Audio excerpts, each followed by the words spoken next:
kita lanjutkan ke pembahasan berikutnya. Kita baca bareng-bareng. Isim karena setelah huruf nida yang disebut munada. Munada mufrad ma'rifah, satu kata, hukumnya mabni rofa, tanpa al dan tanpa tanwin. Kita baca, ya Rahmanu, tanpa harokat dibaca ya Rahmanu, menjadi ya Rahmanu. Baca terangannya.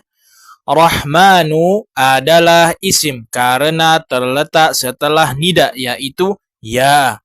Dasarnya bil jarri wa tanwini wan nida wa al wa musnadin lil ismi tamyizun hasal.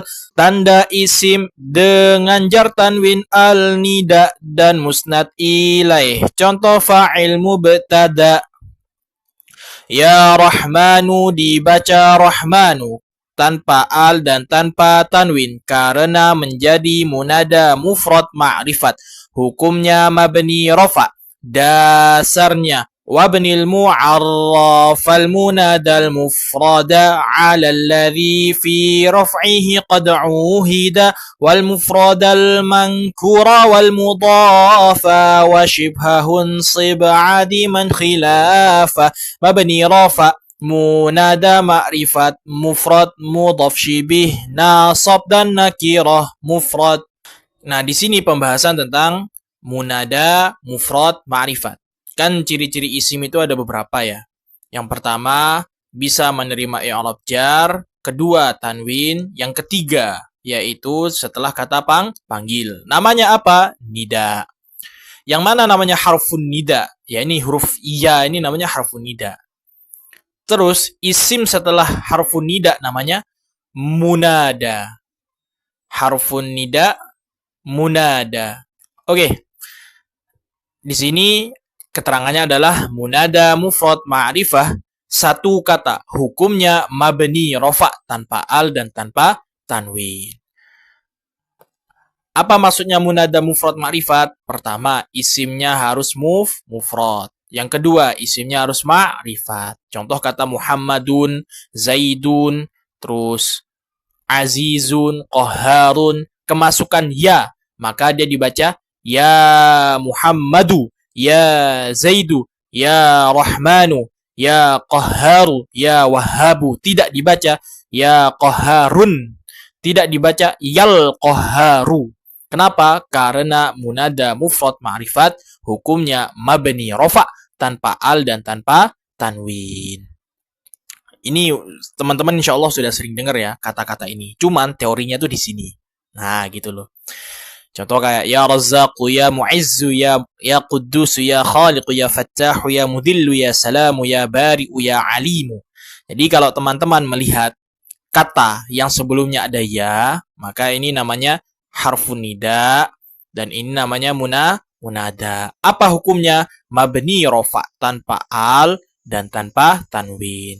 Berarti dia ini mabni. Mabninya itu ya rofa, gitulah. Paham ya? Insyaallah bisa dipahami. Lanjut kita baca bareng-bareng. Khusus kata Allahu memakai al, dibaca ya Allahu. Nah, di sini kan. Nah, lanjut. Kita pembahasan selanjutnya. Baca bareng-bareng. Isim karena setelah huruf nida yang disebut munada. Munada mudhaf. Munada mudhaf hukumnya nasab.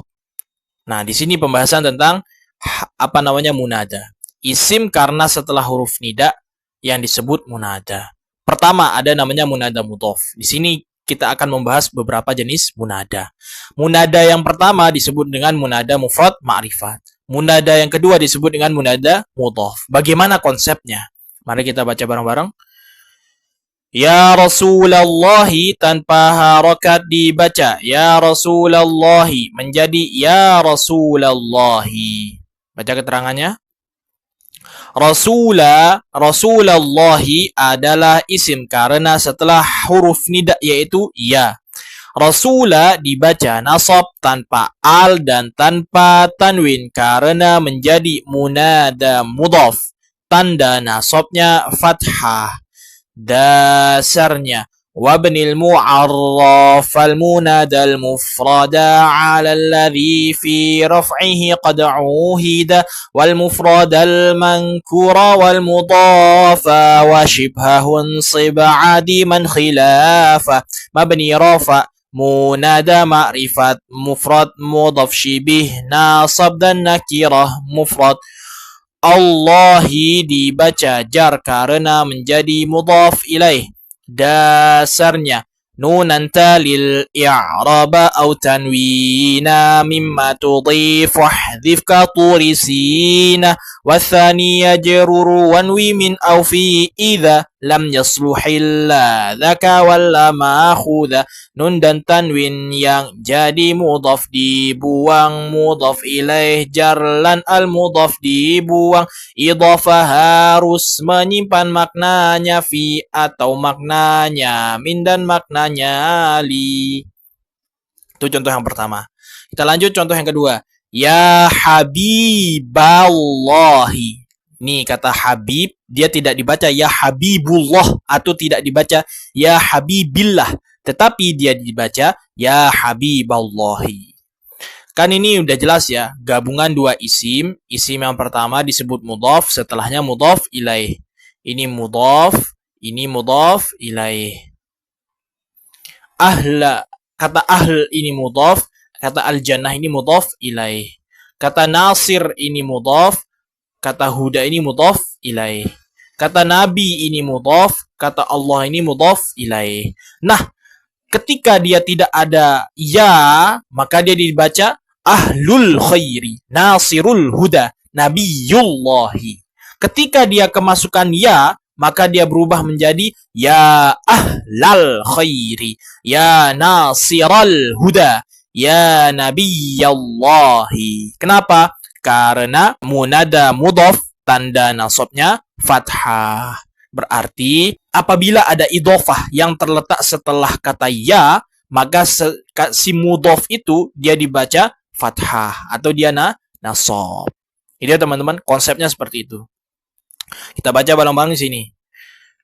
Ya khalilallahi adalah isim karena setelah huruf nida yaitu ya. Khalila dibaca nasab tanpa al dan tanpa tanwin karena menjadi munada mudhaf. Tanda nasabnya fathah. Ya abdallahi. Abdallahi adalah isim karena terletak setelah huruf nida yaitu ya. Abda dibaca nasab tanpa al dan tanpa tanwin karena menjadi munada mudhaf. Tanda nasabnya fathah. Allahi dibaca jar karena menjadi mudhaf ilaih. Jadi konsep dasarnya itu dibawa dulu dari konsep idhofah. Idhofah itu kan gabungan dua isim atau lebih. Nah, itu pun gabungan dua isim itu udah menjadi ciri-ciri dari kata ini disebut isim kan. Kalau ada idhofah ya pasti langsung kita terfikirkan isim. Apalagi ditambahkan dengan kata ya. Ya ini apabila ada kata terletak setelah kata ya, maka kata tersebut adalah isim. Apabila ada kalimah terletak setelah harfun nida, maka kalimah tersebut adalah isim. Udah jelas kan? Maka kata khalil, rasul, habib, abdun, ahlun, nasir, nabi, malik, nur, khair, zain, ma'syar, rafi', terus jirah, kata-kata ini adalah isim. Kenapa? Karena terletak setelah harfun nida, yaitu ya. Nah, di halaman ini difokuskan dua pembahasan. Pertama, kalimah yang terletak setelah ya adalah isim. Itu konsep yang pertama. Kita sudah sama-sama paham. Kedua, apabila ada kalimah terletak setelah ya dan dia ini berbentuk idhofah, maka si mudhaf ini harus nasab. Kenapa? Karena dia terletak setelah harfun nida. Si mudhafnya berarti semua ini apa? Ya malikal mulki, ya uhailal judi, marhaban, ya rol aini, marhaban ya khairad da'i, ya zainal abidina, ya ma'syarul jinni wal insi, ya rafi asyani, atfatan ya jira tal alami. Berarti kata-kata ini udah idhofah ditambahin ya. Ya mirip-mirip konsepnya itu seperti inna. Tetapi kan kalau inna itu ada konsep lainnya. Tapi kalau ini ya si mudhofnya itu harus nasab gitu. Makanya dikatakan munada mudhaf hukumnya nasab. Paham ya? Kita lanjut lagi. Tadi ada namanya munada mudhaf. Setelahnya ada namanya munada syibih mudhaf. Di bab 1 kita telah mendengar ada namanya jamak mudzakkar salim dan mulhaq jamak mudzakkar salim. Nah, itu kalau diterjemahkan serupa dengan jamak mudzakkar salim. Begitu juga di bab ini ada namanya munada syibih mudhaf. Apa itu? Munada yang serupa dengan mudhaf. Kita baca bareng-bareng. Munada syibih mudhaf, munada yang serupa dengan mudhaf adalah isim fa'il atau maf'ul yang memengaruhi kata setelahnya, baik rofa, nasab, atau jar dengan memakai huruf jar. Kata kuncinya di mana? Adalah isim fa'il atau isim maf'ul yang memengaruhi kata setelahnya. Nah, teman-teman kan belum tahu apa itu isim fa'il, apa itu isim maf'ul. Jadi di halaman 6 ini saya tidak akan menjelaskan lebih detail lagi. Kalau ini kan sudah sering ya masalah idhofah dan ini tidak terlalu sulit lah munada mufrad ma'rifat. Nah, kalau yang khusus munada syibih mudhaf saya nggak mau menyinggung lebih jauh atau lebih dalam. Kita akan membaca sesuai ininya saja. Oke, kita baca bareng-bareng. Ya latifan bi khalqihi tanpa harakat dibaca ya latifan bi khalqihi menjadi ya latifan bi khalqihi. Baca keterangannya. Ya latifan bi khalqihi dibaca nasab karena menjadi munada syibih mudhaf. Dasarnya wabnil mu'arraf al munada al mufrada ala alladhi fi raf'ihi qad uhida والمفرد المنكور والمضاف وشبهه انصب عديما خلافه مبني رفع منادى معرفة مفرد مضاف شبه nasab dan nakirah mufrad. Mengenai pembahasan munada syibih mudhaf, mungkin nanti saya akan singgung ketika kita sudah membahas tentang isim fa'il. Nanti kalau sudah membahas tentang isim fa'il, mungkin ya kita akan kembali ke halaman ini. Jadi santai saja dulu. Oke, kita baca sekadarnya dulu. Nanti kalau sudah kita membahas tentang isim fa'il, nanti kita kembali lagi mengambil contoh yang di sini. Konsepnya seperti apa. Oke?